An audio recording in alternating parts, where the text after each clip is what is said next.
Я больш чым упэўнены, вельмі цікавай лекцыі велікоднай традыцыі беларусаў, якую для нас сёння прачытаюць Вера Івановна, Павел Иванович Мишины, этнографы, историки, выкладчики Полоцкага дзяржаўнага университета.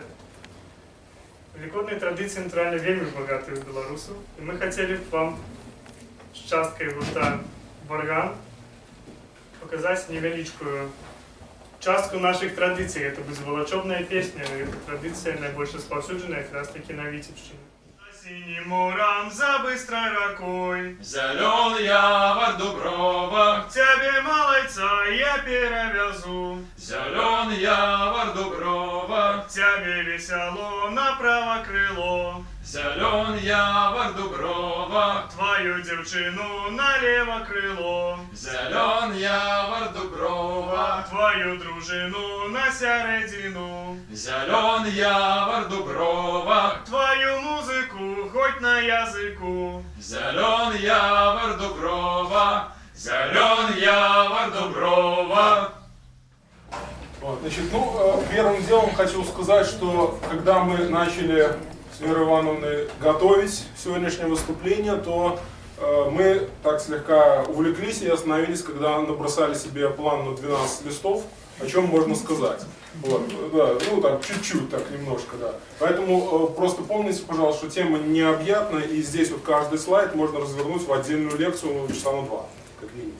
То есть там огромный, невероятно огромный пласт, который просто не поддается никакому восприятию. То есть это очень, очень большой материал. Вот. И мы сегодня расскажем о том, откуда происходят праздники, значит, что лежит в их основе и откуда они вообще взялись. Как в белорусской традиции они проявляются, что из себя представляют, такое переплетение языческих и христианских традиций, ну и отдельный рассказ про волочопництво, як такие феномены, які властивы только нашему региону и более нигде не сустракаются. Вот, значит, соответственно, когда мы начинаем говорить про происхождение, то тут первое, что нам надо помнить и всегда как бы так воспринимать, что религия — это отражение жизни людей. То есть мы живем в определенном мире, мы живем в определенных условиях, и религия отражает нашу жизнь. То есть у нас сейчас жизнь хорошая, поэтому религия нам по большому счету, в общем-то, так и не нужна. Ну, это доказывает, скажем, практически полное исчезновение огромных таких пластов народной магии, которая сейчас уже не применяется. Ну, скажем, магия защиты животных от болезней, к примеру, исчезла практически полностью, она не нужна. Есть ветеринарная клиника. Вот. Значит, когда у нас изобретут какое-нибудь универсальное лекарство, полностью исчезнет лечебная магия. Ну, останется, может, любовная и денежная, потому что это вот проблема, которая никогда не исчезнет. Вот. Соответственно, когда мы говорим о происхождении пасхальных праздников, великодных ритуалов, значит, мы должны так бы уйти в очень далекое прошлое, и в этом далеком прошлом все было просто прекрасно. То есть мир был раем. Это было время палеолита, это было время последнего ледникового периода, и вот здесь вот практически у нас, здесь недалеко, была приледниковая степь, где паслись невероятно огромные стада животных. Археологи и палеонтологи устанавливают, что паслись стада там 200-300 тысяч голов, там, миллионные стада оленей, мамонтов, то есть это невероятное количество. Ну, кстати, миллионные стада бизонов европейцы еще успели застать в Северной Америке, то есть они еще их видели. Это невероятное количество. Ну и, соответственно, люди были счастливы. По большому счету, скорее всего, религия тогда представляла собой какие-то такие простейшие ритуальные обряды, ритуальные праздники, которые вот сохранились у тех же индейцев Великих Равнин. То есть это пляска бизонов, которая просто помогает немножко лучше охотиться. Потому что больше ничего не надо. Есть огромные стада, и я всегда знаю, что если мне захотелось есть, я беру копье, я иду, убиваю кого-нибудь, ем, сплю, встаю, убиваю, ем, сплю. То есть мир был раем. И вот это вот воспоминание сохранилось как золотой век. Более того, у меня нет границ. То есть если мне захотелось, я пошел в Гренландию. Или в Японию. Я иду, убил, съел, поспал, пошел дальше. Иду, пока меня кто-нибудь не съест, или пока не дойду. Ну, тут как бы вариантов огромное количество. Но мир щедр, богат, изобилен, гостеприимен, хватает всего. Вот. Но, к сожалению, мир меняется. Вот. Археологи не очень хорошо уверены, кто виноват, то ли мы съели мамонтов, то ли просто мамонты вымерли, но тем не менее исчезли мамонты, исчезла вот эта вот саванна, которую они вытаптывали, и появился лес, а в лесу совсем другие законы. Там далеко не так много помещается животных. Люди были вынуждены изобрести лук, вот, стрелы и с их помощью начинать охотиться. То есть этот мир уже не такой богатый, не такой изобильный, начинаются конфликты между людьми, но это как бы дело как бы десятое. Самая важная проблема в том, что охота становится не гарантированной.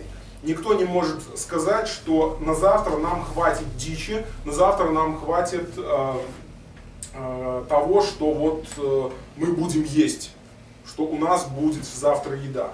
Поэтому, возможно, это вот был тот самый шаг, который привел к тому, что мы начали думать, начали как-то действовать, начали осмыслять мир. И это вот было зарождение нашего мышления, нашей попытки конструировать окружающую реальность. Вот. И появляется концепция сверхъестественных существ, которая нам сразу дает ответы сразу как бы в двух направлениях действует. Во-первых, понятие Бога, понятие Духа, Божества какого-то, демона, оно помогает понять, что происходит. Оно дает нам знание о законе. То есть вместо того, чтобы размышлять, почему приходит и уходит тепло, почему есть жизнь и смерть, почему есть счастье и несчастье, мы просто создаем себе существо, которое все это объясняет. Мы знаем, что есть божество, и все. Больше ответов можно не искать. Одновременно наличие божества и духа помогает нам воздействовать на мир. Если мы знаем, кто отвечает за плодородие, любовь, здоровье, жизнь, смерть, счастье, мы можем молиться, и нам будет дано. Ну, то есть, если переводить это на современные, как бы такие рамки, то есть представьте, что вот вы в школе изучаете физику, изучили формулу свободного падения, и знание этой формулы одновременно дало вам возможность летать. Изучили третий закон Ньютона, и вы получили возможность телекинезу. То есть F равно ma. Поднимаете что-нибудь. Ну, то есть все, то есть больше ничего не нужно. И вот это был такой революционный, новаторский прорыв. В то время это была грандиозная революция в религиозной сфере. И эта революция позволила создать уже такие вот мифы, ритуалы, которые помогали бы людям выживать. Значит, это был миф в первую очередь о звере, который умирает и воскресает. Зверь, который всегда будет источником пищи. Здесь вот на этом рисунке изображены как бы такие далекие последствия, далекое отражение этого мифа. Это Тор и два его ездовых козла, которые обладают очень интересным свойством. Если их съесть, но не раздробить костей, и кости собрать все вместе, они на следующее утро снова будут целыми. Вот. У нас в нашей традиции, в славянской традиции, сохранилась сказка о золотом гусе, который тоже гуся ешь, да кости под стол бросай, а потом скажи золотой гусь, и он снова оттуда выскочит. То есть такая вот бесконечная еда. Это очень древний миф, который позволял как бы, воздействовать на возрождение зверя. И тут огромное количество ритуалов, которые помогают зверю воскресать, возрождаться. Также появляется такая фигура, как богиня-мать, мать зверей, которая помогает, которая рождает все это бесконечное множество зверей, и эти рождаемые ею звери будут пищей человека. Вот. Значит, эти мифы, они являются господствующими на протяжении всего палеолита, большей части палеолита, всего мезолита, и уже только в неолите, после неолитической революции, они начинают видоизменяться. Во время неолита, как вы помните, происходит неолитическая революция, то есть приходят на смену сугубо добывающим способом хозяйствования, присваивающим, приходят производящие, появляется сельское хозяйство. И акцент в мифе начинает смещаться. То есть, да, по-прежнему есть мать, которая рождает кого-то, кто умирает и воскресает. Но раньше это был зверь, которого мы съели, и он возродился. Теперь вместо зверя, который был нашим источником пищи, на место зверя заступает зерно, которое теперь наш источник пищи. Ну, зерно, оно обладает множеством недостатков, то есть сами понимаете, что это огромное количество усилий. Надо тебе съесть немного мяса, пошел в лес с лука, пум, и кушай. То есть зерно делянку выруби, сожги, вспахай, то есть огромное количество труда, но большой плюс в том, что зерно хранится очень долго и может использоваться практически неограниченно во времени и перевозиться в пространстве. Поэтому именно зерно становится основным источником пищи, и место богини-матери, богиня-мать начинает отходить на задний план. На первое место выходит тот, кто умирает и воскресает. Культы умирающего воскресающего зверя, которые были вторичны, они сменяются культом умирающего воскресающего Бога. То есть как Бог умирает и воскресает, так мы хороним зерно и ждем, когда оно воскреснет, пробьется, возродится, мы его снова срежем, убьем, снова закопаем в землю, оно снова убьем снова, оно снова возродится, и так будет бесконечно. На первое место выходит уже культ умирающего воскресающего Бога, которые богиню-мать как бы вообще отодвигают в сторонку на такое, ну, в лучшем случае, такой какой-то вспомогательный персонаж. Ну, вот в Египте классическая такая древнейшая цивилизация, в которой этот цикл очень ярко был выражен благодаря природным условиям. Там экономика полностью зависела от разливов реки Нил, то есть разлив, убывание Нила, посев, зерно восходит, собираем зерно, снова разлив, убывание, посели, засели, то есть там это просто очень ярко было выражено, и там вот Осирис, здесь вот как раз на рисунке изображен Осирис, из которого прорастает растение, то есть мертвый бог, который с собой воплощает такие вот деревья, древесные культы. Вот. И обряды и ритуалы, направленные на вот этот вот правильное умерщвление Бога, правильную его смерть и правильное воскрешение, они распространяются по всем земледельческим общинам, по всем земледельческим территориям.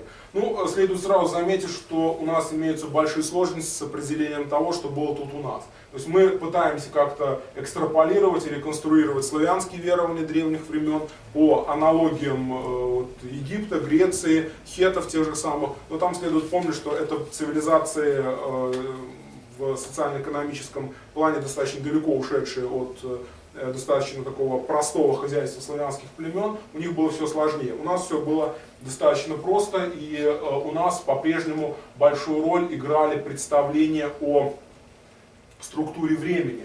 То есть Бог, который умирает и воскресает, он живет не просто так, не сам по себе. То есть на его вот эти вот действия, его жизнь и смерть, оно накладывается на архаическое представление о прерывистости времени. Ну, когда мы рассказывали про Хэллоуин, мы про это говорили, я так просто сейчас вкратце повторюсь, что если у нас время это просто время, и мы в нем живем, оно неизменно, то в традиции время прерывисто, и когда год начинается, год идет, он движется к своему завершению, потом год, так же как и Бог, умирает, и краткий период без времени, после чего время зарождается снова вместе с вот этим умирающим, воскресающим Богом. Ну, у кельтов, если у них год как бы умирал и воскресал на Самайн, Хэллоуин, вот это вот ноябрьские праздники, то у славян, по всей видимости, современные исследователи с этим большего согласны, что годовой цикл заканчивался и начинался на весеннее равноденствие, то есть вот где-то 20-23 марта, значит, в 20-х числах марта славянский год завершался, славянский год начинался. Вот. Значит, когда на территорию славян затем уже приходит христианство, это все очень сильно ударяется календарем. Дело в том, что славянский календарь был достаточно прост, и он был привязан к солнечным светилам, положению светил и к природе. Ну, то есть весна пришла, когда весна пришла? Весна пришла, когда верба расцвела. Верба расцвела, значит весна. Не расцвела, значит не весна. Все. Сейчас же у нас есть четко. У нас есть 1 марта, март это начало весны. Апрель это уже середина весны. И вот у нас сейчас 99% ходят и рыдают. Ой, что это за весна, почему так холодно? Это дикое нарушение традиции. Потому что весна тогда, когда весна. Когда тепло, тогда весна. Когда не тепло, тогда еще не весна. Все. То есть, а лето после весны. Вообще лето очень часто вообще не выделяется. То есть вот есть некоторые древние календари, там лето вообще в отдельную не выделяется. То есть там есть вот расцвело все и все. Да, весна до самой зимы. То есть, ну, там просто очень специфическое. Вот это четырехчастное деление года, оно не универсально, то есть есть и пятичастное, шестичастное, восьмичастное деление. Они в огромном количестве, просто сейчас вот мы так привыкли, что есть весна, зима, лето, осень, что автоматически как бы применяем это вот ко всему. Но это вот более поздние такие вот уже верования, отчасти христианские, отчасти вообще просто присутствие календаря, из-за чего начинается очень сильное смещение, потому что календари эти все, земледельческие в том числе, они зарождались в основном вот на территории Междуречья, Тигр, Ефрат, современная Турция, территория государства хеттов. Там все очень сильно смещено, гораздо раньше начинается весна. Поэтому у нас, вот, когда эти календари, пришедшие оттуда к нам сюда, они начали тут проявляться, у наших предков, у них просто, как бы, ну, выражаясь современным языком, ум за разум заходил, потому что как вот церковь требует весеннего праздника, у нас еще снег лежит.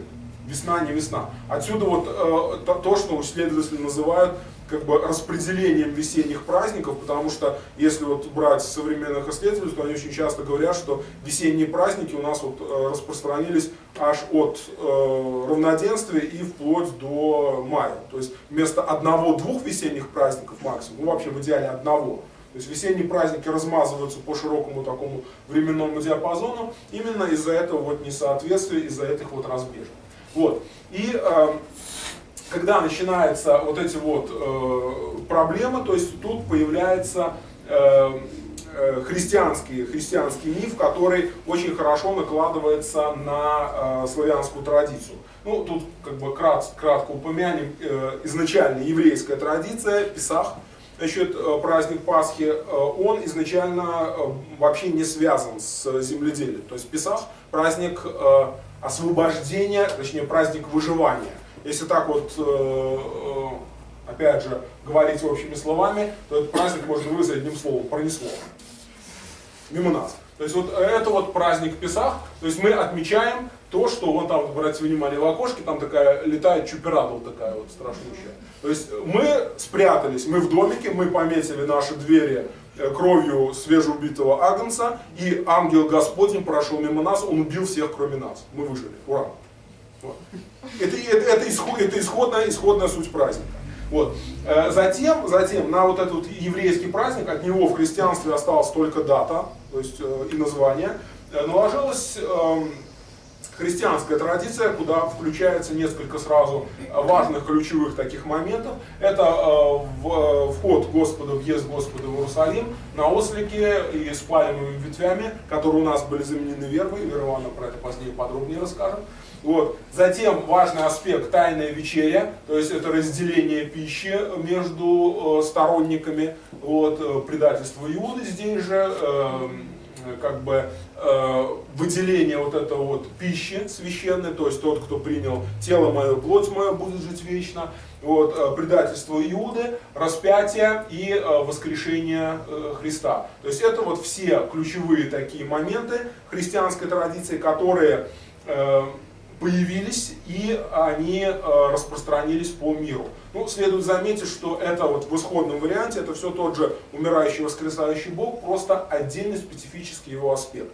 Если, скажем, народы земледельческие, которые создавали этот культ, они главный упор делали на то, что смерть зерна, возрождение зерна, да будет хлеб, пускай будет плодородие, то очень тяжелое положение рабов, очень тяжелое положение низов в Римской империи, оно привело к тому, что акцент сместился, и вместо того, чтобы прилагать жизнь и смерть и воскресение Христа к растениям, как это изначально было, это приложили к человеку.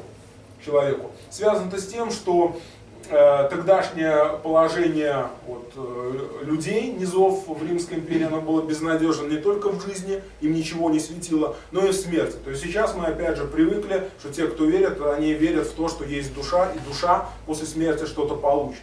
В Древнем Риме, в Греции в той же самой, это было не гарантировано. То есть, чтобы получить себе нормальное посмертие, нужно было провести огромное количество ритуалов, скажем, этрусские ритуалы посмертия, которые гарантировали более-менее нормальную жизнь после смерти. Они требовали огромных расходов, были доступны только верхушке. рабы, умирая, они ничего вообще не получали. В лучшем случае они просто рассеивались. То есть после смерти тебе ничего не слезет. В худшем попадали в какую-нибудь жуткую клаку, где страдания их продолжались еще очень долго. И тут появляется вот как бы жизнь и смерть воскресающего Бога, умирающего воскресающий Бог, который говорит: я дарую рай всем. И ничего для этого не нужно. Просто поверьте в меня, и будет вам счастье.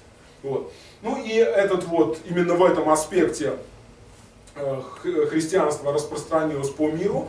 Вот, и в этом аспекте оно пришло, через религию оно пришло сюда. Здесь уже, когда увидели смерть и воскресение, то есть здесь эти аспекты, люди снова вернулись немножко назад и снова начали вспоминать о том, что есть умирающий, воскресающий Бог, который связан с растительностью, и эти вот аспекты праздника, они снова начали воскрешаться. Ну, это крайне сложный процесс, то есть там так как бы похож на маятник. Сначала качнулся в одну сторону, потом вернулся обратно, то есть такой вот получается процесс.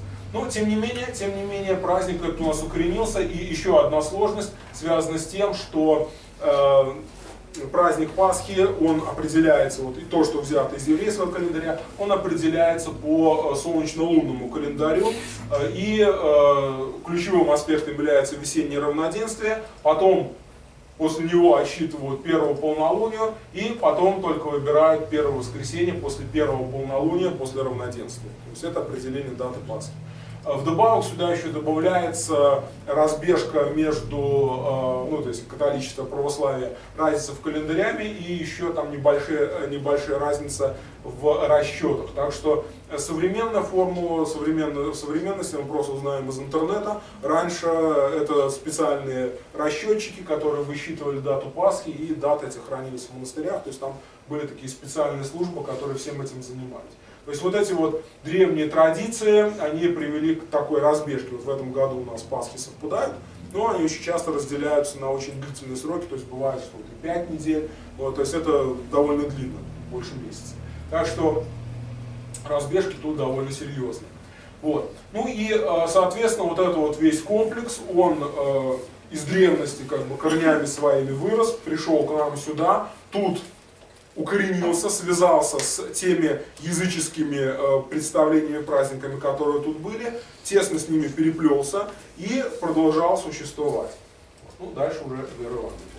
Ну і ось таким чином ми підійшли непосередньо до білоруської традиції, тобто переосмислювання усіх цих легендарних біблійських, християнських уявлень навіть на білоруській глебі.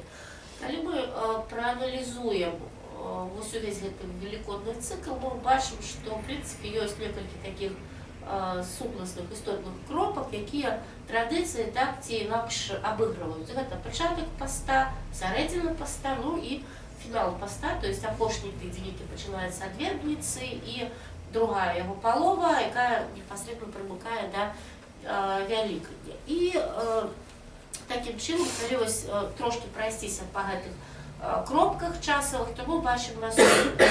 Починається Великий пост. До речі, тут треба сказати ще те, що пост – це, в принципі, не винаходництво християнства. Пост – це з'ява, яка присутнічає, по-перше, і в інших нехристиянських релігіях, по-друге, ще і в дохристиянські часи, як некое обмежування фізичне, духовне, яке могло відбуватися, наприклад, під час ініціації, коли тих нещасних инициируемых, там, смещали изолировали умовы, не кормили, не размовляли с ними, то есть, по сути, это той же самый пост. А вот там напередодні полювання, ці ніяких інших отказных операций. То есть, в принципе, пост – это такая, можно сказать, универсалия, якая перед неким отказным кроком, перед неким отказным периодом повинна очистить человека духовно и физично. Ну, тут еще замечу, что есть теория, что пост именно вот перед Великодным, он связан с тем, что это конец года. То есть конец года мы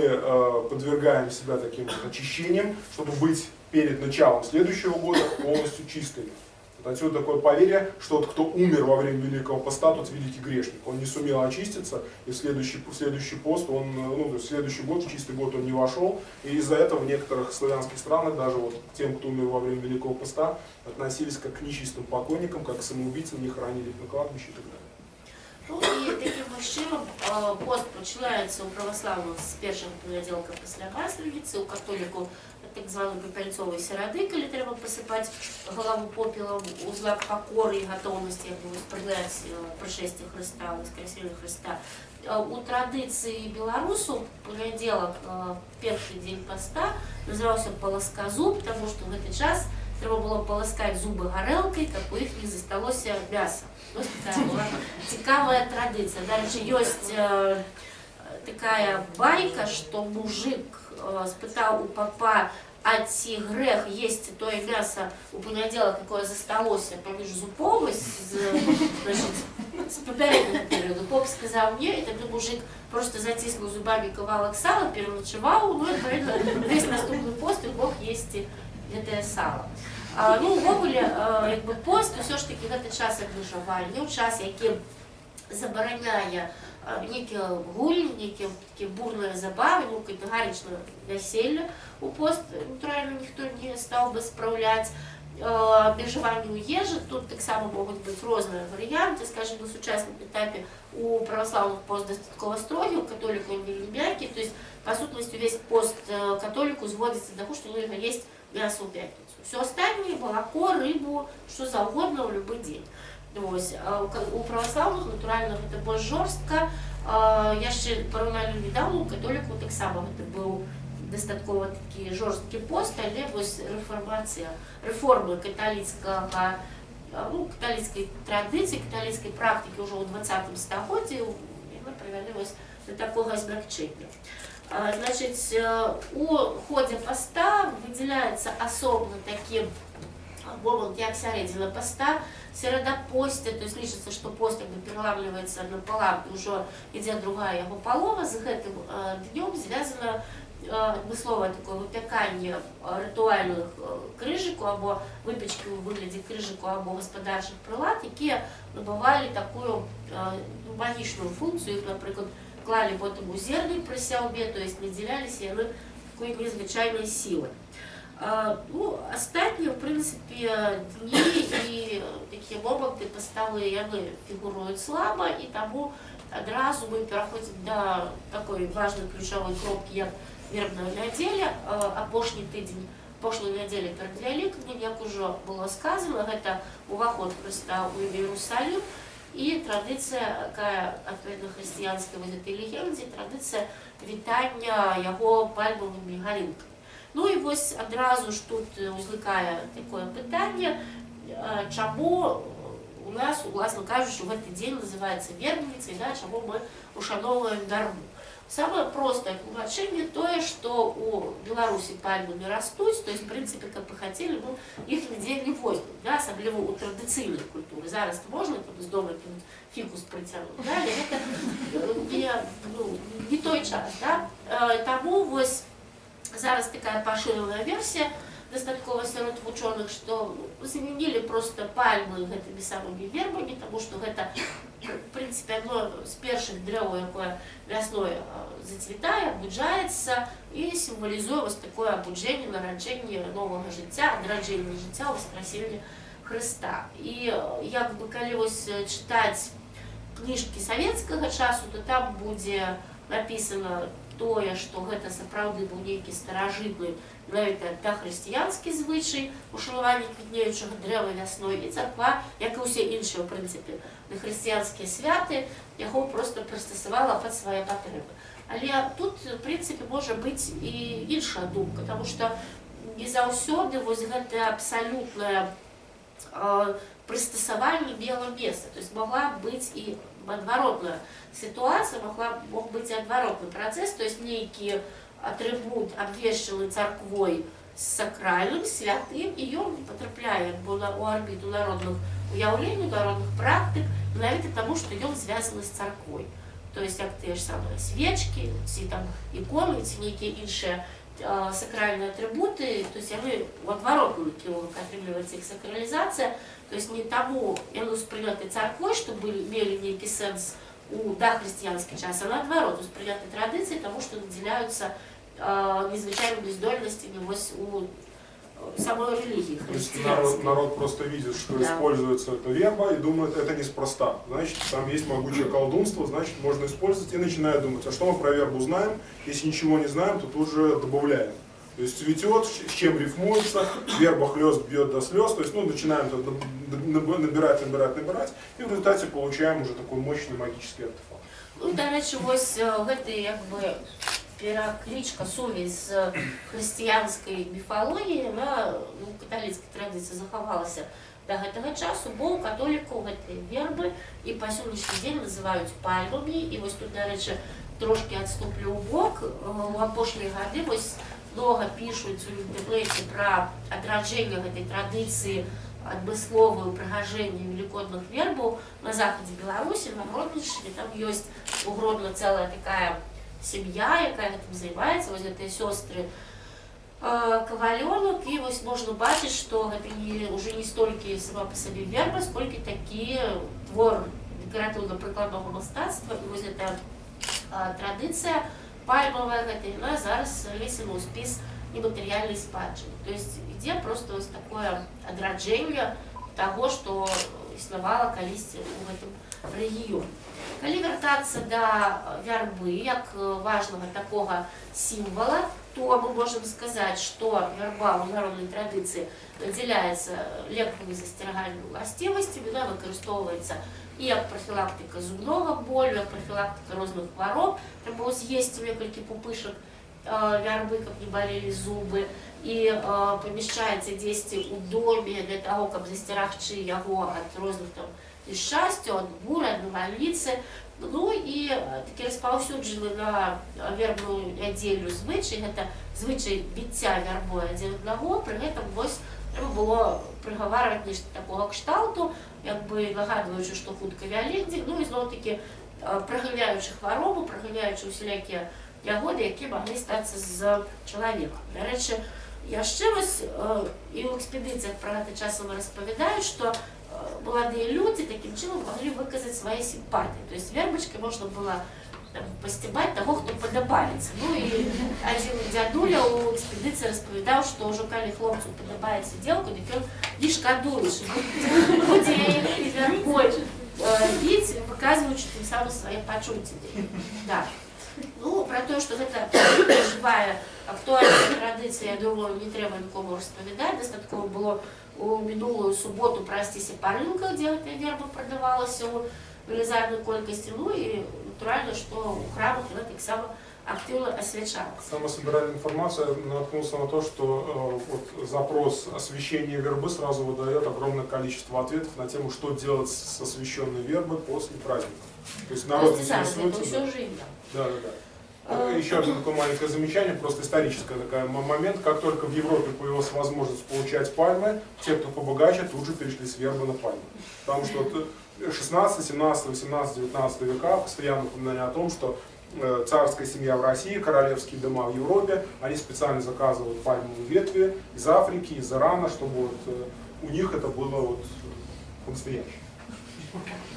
Ну, далей таким чынам пачынаецца апошні тыдзень перад Вялікаднем, і тут маркіруецца у большай ступені менавіта другая палова гэтага тыдня, то есть чацвер, пятніца і субота. Ну, вось сёння у нас якраз акурат чысты чацвер, чаму я напісала ў групе, што трэба абавязкова памыцца вадой да ўзыходу сонца, бо гэта адзін з важнейшых такіх рытуалаў чыстага чацвярга. Трэба памыцца да ўсходу сонца вадой, каб быць прыгожым, здоровым, ну, как было все добро. То есть головный такой атрибут гэта менавіта вода. Ну, тут маецца сувязь з хрысціянскай гэтай легенды про то, як Христос омывал ноги своим апостолам, своим вучням. То есть вода тут фигурует менавіта вось такі атрибут, ну, и очищение, и вот символику такую христианскую набывая в таким сенсе. Так само чисты чацвер, ён чисты тому, што якраз вось на гэтыя дні прыпадала навядзенне генеральнага парадку ў хаце. То есть уявіце сабе, што гэта хата, ну, не наша сённяшняя чыстая прыгожая кватэра, да, гэта хата, якая топіцца па-чорнаму, то есть трэба там гэту копаць, неяк са скрэпсці замяніць пракапчоныя ручнікі, памыць падлогу, якая зімой увогуле не мылася ні разу, выгнаць там курэй, якія зімавалі пад печчу і так далей. То есть, в принципе, тут гэта нават санітарнымі нейкімі нормамі магло быць абумоўлена. Таксама вось з чыстым чацвяргом звязывае таксама папулярная на сённяшні момант рэч такая чацвярговая соль. І вось таксама пошук у інтэрнэце адразу вываліў цэлую кучу прапаноў: прадам чацвярговую соль, заплю чацвярговую соль, што з ёй рабіць. Прычым яна там чамусьці заўсёды чорная выглядае, то есть это нейкім чынам пракаляецца на сковородцы або ў духоўцы, бывае чорны колер. У беларусаў, каб зрабіць чацвярговую соль, то есть надаць солі нейкія надзвычайнай якасці, дастаткова было проста пакінуць яе на стале у ноч серада на чацвер, або вывесці гэтую ж ноч на вуліцу. В прынцыпе, ўсё. То есть не трэба ніякіх маніпуляцый. Яна вось так паляжала ноч і стала ўжо магічнай, стала чарадзейнай. Таксама набыла вось гэтая засцерагальная і лекавыя якасці. Вот таксама у некаторых рэгіёнах ужо ў гэты час пачыналі фарбаваць яйкі, рыхтаваць стравы велікодныя. Ну і гэты дзень звязаны з многімі прадметнымі павер'ямі. Глядзелі, якой гэты дзень надвор'е, сачылі, як там паводзіць сябе жывёла, птушкі, і прадказвалі тым самым будучы ўрачай, будучая сельскагаспадарчая праца і гэтак далей. Наступныя 2 дні яны маркіруюцца ў традыцыі у меншай ступені, у хрысціянскай вось гэтай вось у хрысціянстве гэта пятніца, гэта дзень укрыжавання Хрыста, там гэта самы такі строгі пост, самы дзень вялікай жалобы, але народная традыцыя свае прапануе моманты, якія трэба было ў Вялікую пятніцу выконваць. Напрыклад, калі лічылася, што калі пасеяць збожжа, то яно будзе такое моцнае, не будзе баяцца прыродных катаклізмаў. В гэты ж дзень рабілі вымытанне з хаты розных там насякомых, якіх таксама магло быць шмат шкодных. То есть свае утылітарныя такія рэчы больш на гэта звярталі ўвагу. Што тычыцца суботы, то гэты дзень ужо які напалову лічыўся святочным. Таму лічылася, па-першае, што трэба скончыць усе прыгатаванні да паўдня і ўжо пасля паўдня заняцца непасрэдна святкаваннем, прыбрацца, прыгатаваць усё, бо пасля паўдня ўжо свята і нават часткова здымаецца пост. Нават вось у маёй мясцовасці на Вёршчыне казалі, што пасля обеду ў суботу ўжо можна выпіць, пасёрбаць той юшкі, якой варылася мяса на Вялікдзень. То есть ужо пост як бы крыху аслабляўся такім чынам. Ну і затым, ну яшчэ такі цікавы момант зафіксаваны этнографамі, што вось у вечар Велікоднай суботы, уласна кажучы, у ноч на Вялікдзень у некаторых рэгіёнах дзяўчаты рабілі абворванне вёскі. То есть па сутнасці гэта такі вельмі магутны архаічны рытуал. Мы збіраліся, плуг бралі і абворвалі вёску, вось кола такое магічнае замыкалі вакол яе, каб у вёску не прыходзілі ніякія беды і няшчасці. Ну а затым наступаў, уласна кажучы, сам Вялікдзень, і тут мы можам вылучыць некалькі такіх пазіцый, якія маркіруюць, пазначаюць асноўныя велікодныя традыцыі, тое, што трэба было рабіць, што прадпісвалася, што нельга было і гэтак далей. Ну, па-першае, паколькі гэта ўсё ж такі моцная хрысціянская, важная хрысціянская свята, гэта наведванне храму. То есть гэта служба вячэрня напярэдадні, начная, ранішняя, у розных традыцыях па-рознаму гэта магло быць. Гэта асвячэнне абавязковае яек, і потым разгаўленне гэтымі яйкамі. То есть першая страва, якую трэба есці на Вялікдзень, гэта абавязкова асвечаная яйка. Таксама па Беларусі сустракаюцца уяўленні пра тое, што на Вялікдзень грае сонца. Ну, звычайна, больш прывычна, што сонца грае на купалле, але вось пра Вялікдзень таксама так кажуць. Прычым пабачыць гэта могуць толькі людзі асабліва набожныя. Але трэба сказаць, што сам па сабе вось гэты рытуальны асартымент, ён на Вялікдзень быў дастаткова сціплы. То есть, па сутнасці, ўсё святкаванне Вялікадня зводзілася да таго, што людзі частаваліся, адпачывалі, хадзілі ў госці, моладзь гуляла, забаўлялася, гушкалася на арэлях, за выключэннем такой з'явы, як валачобнікі. Вось валачобніцтва гэта такая, ну, проста вось унікальнейшая традыцыя, унікальная беларуская традыцыя, якая маркіруе, якая пазначае спецыфіку святкавання Вялікадня на Беларусі. Чаму, в прынцыпе, гэта ўсё выглядае дастаткова сціпла? Ёсць тут некалькі тлумачэнняў. Па-першае, бачыцца гэта тым, што, в прынцыпе, калі каляды можна святкаваць 2 тыдні, бо гэта зіма, і рабіць асабліва ўсё роўна няма чаго, то зараз вясной пачынаюцца палявыя работы, то есть асабліва часу на тое, каб святкаваць уже няма, таму гэта ўсё зводзілася літаральна вось да пары гэтых святочных дзён. Плюс таксама магла вельмі магутна з гэтым змагацца і царква, паколькі ўсё ж такі гэта свята хрысціянскае, і вось усе гэтыя народныя забавы, яны аспвергалі гэтае свята. Але тут трэба мець на ўвазе, што сам па сабе вось гэты асартымент сціплы, але калі мы возьмем абрад малачобніцтва і сімвалы, якія ўжываюцца на Вялікдзень, яйка, хлеб, плюс малачобная песня, то там раскрываецца такое багацце сімволікі і сэнсу, што яно, напэўна, кампенсуе вось гэты недахоп дзеянняў канкрэтных абрадаў. Ну і такім чынам, калі казаць пра важнейшыя сімвалы, то гэта натуральна в першую чаргу яйка, абрадавы хлеб. З хлебам і яйкамі таксама звязана вельмі много рознай інфармацыі. Ну, па-першае, тут зноў-такі трэба сказаць, што традыцыя фарбаваць яйкі, зноў-такі гэта не хрысціянскі эксклюзіў, тому што звесткі пра тое, што яйкі фарбавалі, сустракаюцца і адносна старажытнага Рыма, і нават старажытнай Месапатаміі міжрэчча. Але калі браць агульную сімволіку яйка, то гэта сімволіка жыцця, патэнцыі жыццёва, якая схавана вось пад шкарлупай. То есть яйка родзіцца птушка, птушаня вылупіцца.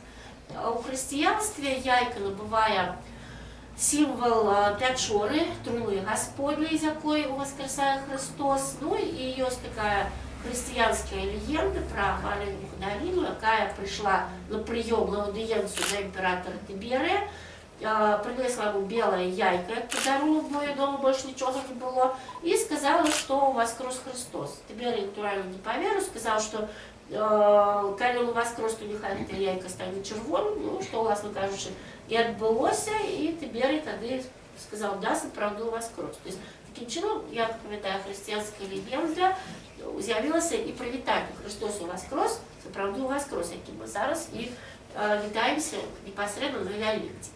В язычестве тут еще добавляется символика появления Вселенной, потому что индоевропейская традиция содержит в себе концепцию происхождения, рождения мира из яйца. То есть золотое яйцо раскалывается пополам, и из него появляется мир. То есть это символика вельми глубокая. Очень большая, очень многоплановая.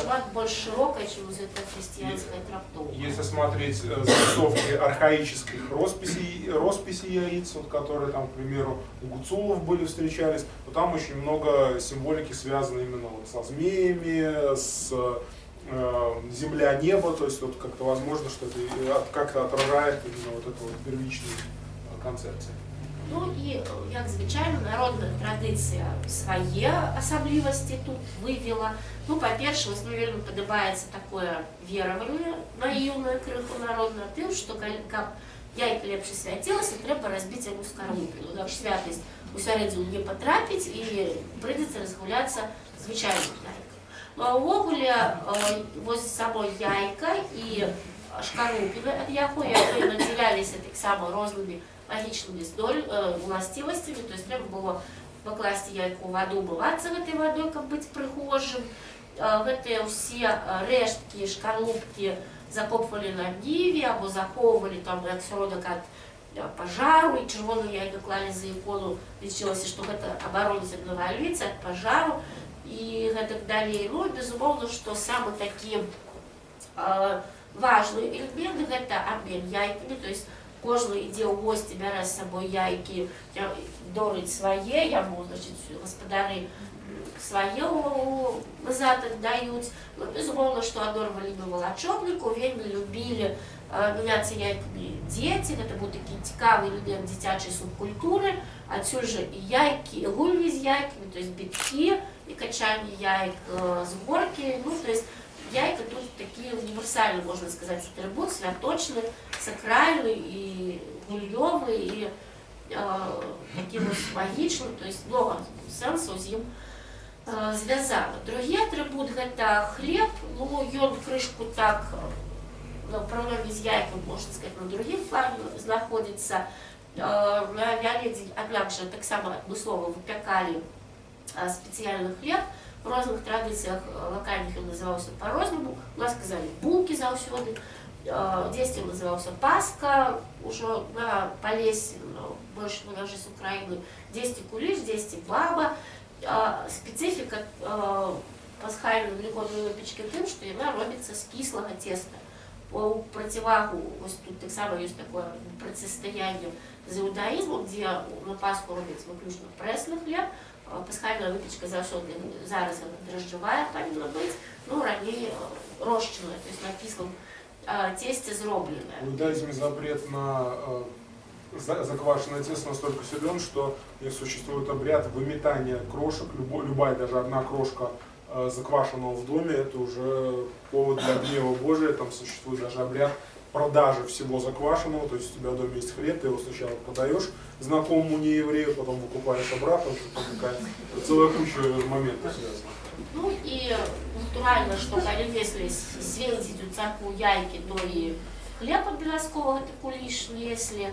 Аднак, ну, трэба сказаць, што ў прынцыпе асабліва такіх рытуалаў, звязаных з выпечкай, яго не фіксуецца з тым самым вясельным караварам, допустим. Але я думаю, што агульныя патрабаванні да выпечкі хлеба ўсё роўна дзейнічалі. То есть трэба было пекчы ў добрым настроі, нельга было там казаць кепскіх слоў у той час, як цеста падыходзі. Гэта універсальныя такія патрабаванні для выпечкі любога хлеба, не толькі велікоднага. А ў хрысціянстве зноў-такі гэты хлеб сімвалізуе вось тую таямніцу, якая была ўстаноўлена падчас тайной вячэры, таямніцу Эўхарыстыі, то есть падзел хлеба як увасабленне цела Хрыстова. Таму вось ён прысутнічаў у наборы гэтых страваў. Ну так, увогуле, безумоўна, што любы хлеб, і асабліва абрадавы, ён мае розныя значэнні, багатыя значэнні, гэта зноў-такі і плоднасць, і дабрабыт, і надзяленне дабрабытам сям'і, таму ўсё гэта, я думаю, можна таксама распаўсюдзіць і на хлеб великодный, хлеб возле этой. Однако следует заметить, что примет специальных по пасхальному хлебу, то есть чтобы определить, к примеру, по качеству хлеба, какой будет год, нет, также нет и традиции воплощения тайной вечери, что было бы вполне логично, там, да, деление хлеба тоже не возникает. Ну, то есть, как бы я ж казала уже, что им на другие планы выходить у параллели з яйка. Ну, вось нарэшце мы добрались до гвоздя программы, так бы мовить, то есть до волочебности. Справа тым, что по некой такой помылце, по медиа разошлась информация о волочебности, что тут сегодня будет представлена волочебность как уникальный подзвинский феномен. Ну, гэта на самой справе не зусім так, сказать про это не зусім корректно, а вот про то, что волочебность это белорусский феномен, это больше близко до истины, тому про это будем говорить. Значит, что такое волочебность? Я думаю, что все ведают, але калі раптам хто не ведае, то гэта велікодныя абыходы, якія ажыццяўляліся мужчынамі, вось пра што тут хлопцы казалі, да? То есть, в принципе, зыходна гэта толькі мужчыны, жанчыны з'яўляюцца у гурце волочебнікаў значна пазней, калі волочебная традыцыя пачала разбурацца. Самое важное, что волочебники не просто так ходили, побирались, да, и спевали волочебные песни. Вот этой песни, они являются, например, самой такой яркой проявой на этой специфике святкавання Великодня в Беларуси и по зместе, и по колькости, и по померам, потому что особые песни наличивают до 200 радков. То есть, когда вот это все воспроизвести, сложно уявить, насколько масштабно были эти песни. Ну, отповедно за то, что спеваліся гэтыя песні, гаспадары павінны былі аддзячыць, адарыць волочебнікаў адпаведна пачастункамі, яйкамі ў першую чаргу, там рознымі прысмакамі, ну, калі грашыма, але грошы это уже другі план. Першы абавязкова вось рытуальная гэтая страва. У класічным выглядзе гурт волочебнікаў складаецца з некалькіх чалавек, 10, плюс-мінус, до 20, в принципе. И в этом гурте вылучается фигура запевалы. Это самый отказный такой персонаж, потому что запевала повинен был ведать все волочебные песни, потому что остальные все только рефрен спевали, а вот запевала повинен был трымаць у памяти вот усе гэтыя 200 радкоў песні. Все астатнія, хто спяваў рэфрэн, называліся падхватнічкі. В прынцыпе, іх місія была не такая цяжкая, спявай 100 разоў одно і тое ж. Яшчэ выдзяляўся такі першая нехароша. На гэтай ролі звычайна бралі дужага хлопца, таму што трэба было цягаць мех до гаспадару. Ну і музыка. Музыка граў у залежнасці ад мясцовай традыцыі на скрыпцы або дудзе, потым ужо ў пачатку 20-го стагоддзя і пазней з'яўляецца гармонік, там што заўгодна. Але, як ужо было сказана, першапачаткова хадзілі толькі мужчыны і хлопцы, пазней сталі хадзіць жанчыны. Ёсць звесткі, што ў асобных традыцыях хадзілі дзяўчаты хрыстосніцы. Па сутнасці гэта было тое ж самае валачобніцтва, але вось у дзявочым выкананні. Само слово, да, яшчэ вось тут трэба звярнуць увагу на тое, што час, калі ходзяць валачобнікі, гэта час не дзень, але гэта, то есть не першы дзень свята, а вечар першага дня, ноч пасля першага дня, або ўжо другі ці трэці велікодны дзень. Найчасцей ўсё ж такі гэта вечар або ноч. Значыць, само слово, пра слово крышку пазней, вось на гэтым вытрымцы, у гэтай цытаце вы можете бачыць, як даследчык, адзін з буйнейшых этнографаў 19 стагоддзя Павел Шэль акрэсліў арэал распаўсюджання валачобніцтва. То есть, па сутнасці, сюды патрапіла уся Беларусь, уся этнічная тэрыторыя Беларусі і прылягаючыя рэгіёны, дзе, ў прынцыпе, таксама у канцы 19 стагоддзя беларускае насельніцтва складала значную частку, бо нават пераважала. Вось менавіта гэта дае падставу сцвярджаць, што валачобніцтва гэта сапраўды унікальны беларускі феномен і яскравая этнавызначальная характарыстыка Беларусі. То есть, па сутнасці, ні этнічныя рускія, ні этнічныя украінцы такога феномена не ведаюць. Гэта, в прынцыпе, толькі беларуская традыцыя. Значыць, што само па сабе абазначае слово валачобнікі? Тут адназначнага адказу няма, самая простая аналогія ад слова валачыцца, то есть валачыцца, значыць, цягацца, хадзіць па дварах. Нікольскі даследчык 20-го стагоддзя прапаноўваў слова валачобнікі разглядаць як валшебнікі, ну, пра статус іх мы яшчэ пазней крыху скажам, то есть гэта, па сутнасці, не проста людзі, а ўжо такога роду чараўнікі, волшебники. Ну и тут яшчэ трэба успомніць, што у Вялікім княстве Літоўскім існаваў такі тэрмін як валачобнае, як феадальная павіннасць, то есть той пачастунак ці нейкія там прадукты, якія павінны былі сяляне прыносіць на панскі двор. То есть азначэнне тут верагодна якраз такі звязана з гэтым адорваннем, з паднашэннем падарункаў, але таксама дакладна сказаць даволі цяжка. Пра тое, што, в прынцыпе, дазваляе называць валачобніку волшебниками, да, Павел Иванович расскажет. Значит, тут следует заметить, что волочебники не в какой-то степени схожи с колядовщиками. То есть так же, как и там, волочебники рассматриваются как люди непростые. То есть они связаны с потусторонним миром, они поют под окнами. То есть очень часто они не заходили в дом, то есть именно пели из-под окон, и в песнях это повторяется, они поют в темноте, то есть это все указывает на то, что их статус не совсем человеческий, то есть это кто-то, кто поет с той стороны. Вот. Причем, поскольку он поет хорошо, то есть он поет нужные вещи, правильные, о том, что у вас будет хороший урожай, о том, что ваши дети женятся, выйдут замуж, о том, что у вас все будут здоровы, то одаривание – это логичный вывод. То есть если нам, значит и мы. Идет обмен. Значит, соответственно, вот эти вот песни, они определяют способности волочебников, то есть это обеспечение плодородия, обеспечение всего нужного хозяевами. Значит, и интересно опять же заметить, что волочебники четко ориентируют, что кому нужно. То есть если это молодежь, значит, они программируют. То есть ваша следующая главная задача – вступить в брак. То есть молодежи больше ничего не желают, ваша задача – вступить в брак. То есть плодородие – это не ваша забота. Плодородие – это забота тех, кто уже вступил в брак, именно они обеспечат, они уже будут заниматься урожаем, скотом и все остальное. Значит, и вот этот вот ритуальный обмен, если обмен дарами, он идет как нечто обязательное. Волочебники про это напоминают, то есть если ты нам не даешь, то, соответственно, ты отказываешься от всего того, что мы тебе желаем. Соответственно, у тебя будут беды. То есть, вот, не дай яиц, волк поесть овец.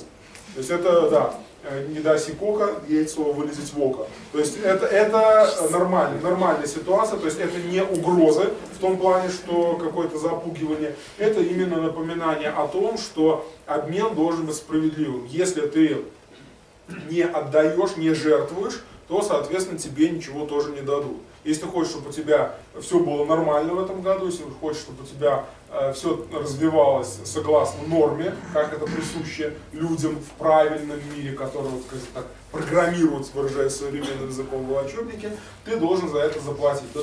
Ты должен отдать тем, кого не изображают. Гости с того мира, тот, кто где-то там в темноте, вот, и отдаешь туда. Ну, понятно, что все знали, что это люди, что вот я по голосу узнаю, что это там сосед. Вот, но они в это время, их ритуальная роль, это чужие, те, кто вот иной. Соответственно, ты отдал не соседям, ты отдал чужим. Это жертва, и то, что они там между собой это все съели, разделили, это уже как бы не твоя забота. Ты пожертвовал, соответственно, можешь рассчитывать на то, что у тебя все будет в этот год хорошо. Да, і етнографи зафіксували, що волочобнику справді чекали, і вельми крыўдзіліся, калі на чамусьці вырашалі кудысьці не прыходзіць у якую-нибудь хату, і цвёрда верылі, што калі волочобнікі прыйшлі, то ўсё будзе добра. Увогуле, конечно, гэты феномен волочобніцтва, ён выклікае цікавасць даследчыкаў, і ёсць два такіх вузлавых пытанні, па якіх ідуць навуковыя дыскусіі, і яны яшчэ не вырашаны. Гэта якія ўзаемаадносіны, ўзаемасувязь паміж волочобніцтвам і калядаваннем, бо тут навідавоку падабенства ёсць, і ўсё ж такі, дзе гэтае волочобніцтва зарадзілася, ці то гэта з аднаго нейкага рэгіёну пайшло і распаўсюдзілася, ці адначасна фарміравалася па ўсёй тэрыторыі Беларусі. Калі казаць пра суадносіны волочобніцтва і калядавання, то мы убачым, што тут ёсць як рысы падабенства, так і рысы адрознення. Падабенства заключаецца у тым, што гэта абыход святочны, які прымеркаваны да важнага часавага прамежку, да важнага гадавога свята, што і там і калядоўшчыкі, і волочобнікі гэта, в прынцыпе, узятыя прадстаўнікі ліша свету, яны пра сябе самі так гавораць, бо людзі не проста ідзем з далёкага краю, з-пад самага раю. І тое, што вельмі ёсць такія сюжэты, якія проста ідэнтычныя у волочобных і ў калядных песнях, аднолькавыя это метафоры, аднолькавыя нават словы сустракаюцца. Разам з тым ёсць пэўныя адрозненні. Па-першае, волочобнікі не пераапранаюцца. Калі у гурце калядоўшчыку там маглі быць дзед, і баба, і цыган, і мядзведзь, і конь, і каза, то у волочобніку такога няма. І калі вось гэтая каза там памірае, воскресае на каляды, зноў-такі волочобнікі ніякай драмы не разыгрываюць, они проста спяваюць песню, дзе гэтая драма, але ўжо іншага зместу, перадаецца ў вербальнай форме.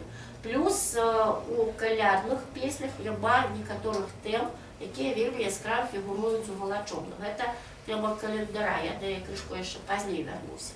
Ну і тое, што ў тэксце волочобных песень абавязкова ёсць рэфрэн, вось вы чулі, да, на прыкладзе той песні, якую праспявалі. Рэфрэмы гэта вельмі розныя, яны як хрысціянскі, так і носяць сэнс «Христос воскрес, Сын Божий», так і просто зялёны, явр зялёны, віно маё зялёнае, і нават зялёнае ад вас, віншуем вас. То есть фантазія тут, в прынцыпе, бязмежная. Дык вось, чаму гэтае пытанне дыскусійнае адносна узаемасувязі, таму што, в прынцыпе, не ясна пакуль што ўсё ж такі, што было першае, калядаванне ці волочобніцтва. Відавочна, што гэта нейкім чынам прымеркавана да Новага года, і вось раздзяленне адбылося менавіта таму, што пераносілася дата навагодня. То есть спачатку была у сакавіку, да, потым у верасні, там потым канцы года, як мы зараз,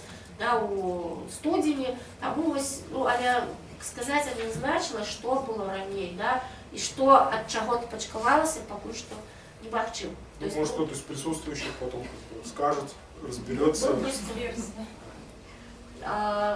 Другое пытанне, спрэчнае, пра якое таксама ідуць дыскусіі, гэта ўсё ж такі вось дзе зарадзілася валачобніцтва. Ёсць вельмі прыемная нашаму вуху версія, якую прапанавала этнограф Лія Салавей, а тым, што ўсё ж такі вырасла валачобніцтва з падзення з полацкага княства, распаўсюдзілася потым на ўсе астатнія тэрыторыі Беларусі. Але ёсць і другая версія, якую выказаў таксама этнограф Арсен Лис, пра тое, што ў прынцыпе валачобная традыцыя гэта традыцыя, якая ва ўсіх прота-беларускіх языках плямёнаў прысутнічала, то есть і ў дрыванічоў, і у падняпроўскай галіны крывічоў, і таму вось нельга казаць, што мы толькі спадзіны. Зноў-такі версіі розныя, але адназначна тут адназначна трактоўкі даць пакуль што нельга.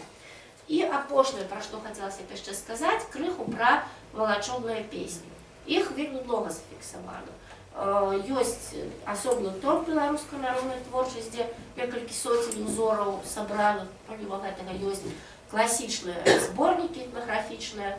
Яны ўсе дзеляцца на 3 такіх вялікіх групы, хаця гэта даволі умоўная класіфікацыя, тут па адраснай прыкмеце, то есть песні, якія спяваліся гаспадарам, моладзі дашлюбнай і бабцы, верагодна, што бабцы павітусі, таксама не зусім зразумела, я пра гэта таксама скажу пазней.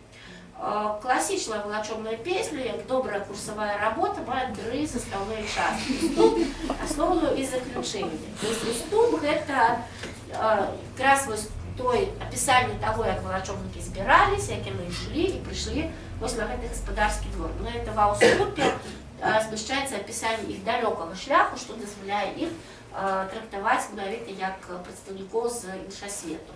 У асноўнай частцы ствараецца такі вобраз, ідэальны вобраз гаспадарскага двара, дзе ўсё цудоўна, дзе ловяцца там засекі ад дабра, у хлеве змяшчаюцца каровы і коні, што самі гаспадары разумныя, прыгожыя, працавітыя, дзеці ў іх таксама супер-супер. Ну, то есть, карацей, такі вобраз ідэальна малюецца, гэта неспроста, я пра гэта таксама скажу пазней.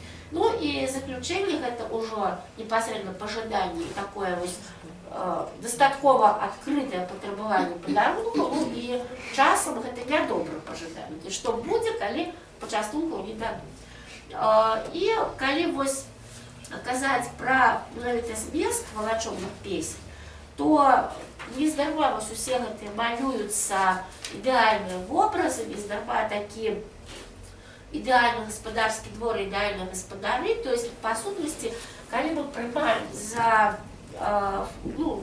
такі факт, што ўсё ж такі гэта пачатак, калі не года, то новага сельскагаспадарчага сезону, то у адпаведнасці з магіяй пачатку гэтыя песні проста праграмуюць тое, што павінна быць. То есть яны малююць тую карцінку, якая павінна адбыцца ў гэтым годзе або ў гэтым сезоне. То есть добры ўраджай, прыплод жывёлы, шлюб у дзяцей, дабрабыт у гаспадарцы і гэтак далей, і гэтак далей. Причем, что... Как дело началось, так оно и закончится. То есть у нас это сохранилось в виде, как Новый год встретишь, так и проведешь. То есть это вот та же самая магия. То есть вот если с чего-то начинаем, значит начало мы сделаем идеальным, и начало отразится на весь процесс. Ну, у нас начинается год или сезон, хорошее начало. Все. Причем гаспадарскі двор, ён памяшчаецца ў цэнтр сусвету. То есть он стаіць на гары, там акружаны тылам, пасярод стаіць царква, і ў гэтай царкве адбываецца, рахуецца парадак гадавога кола. То есть выстройваюцца па парадку ўсе святы, адпаведна таму, як гэта павінна быць у ідэале.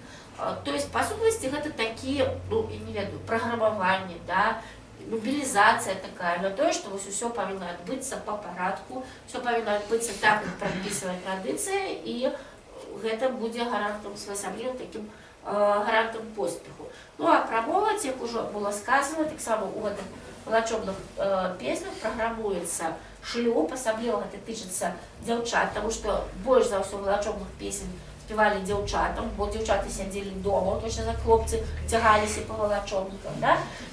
Таму вось у гэтых песнях вельмі моцна гучаць менавіта шлюбныя матывы. Хочу еще заметить, что если мы сейчас знаем, что весна-лето, что будет будущее, то для традиции это было не так очевидно. То есть может будет, а может и не будет, потому что каждый год может быть последним, и даже не просто последним, а вот буквально следующий праздник он может просто не состояться, потому что в любой момент может все закончиться, мир может рухнуть, как вот, да, он скорее всего он рухнет к концу года, но не исключено, радость Нового года, это во многом то, что мы сейчас просто радуемся, оно происходит именно из того, что мы радуемся, ура, Новый год состоялся, потому что он мог и не начаться, да. Здесь же, вот, когда мы отмечаем, что новые праздники, да, новый праздник будет, то есть праздник будет, то есть у вас будет впереди год, он не закончится прямо сейчас, вот завтра солнце взойдет. Ну, это не очевидно. Власне кажучи, ось виклики узорів, які ілюструють те, що було сказано. Я не буду их зачитывать, вы можете сами поглядеть, то есть дворную пагорочку, как я сказала, посярод двора церковка, у церковці сидить Бог, то есть на дворі кожного господара моделюється центр сусвету. И в этом центре відбуваються вельми важные космічні події, то есть ідея, программа, да, створається программа на весь будущий сезон.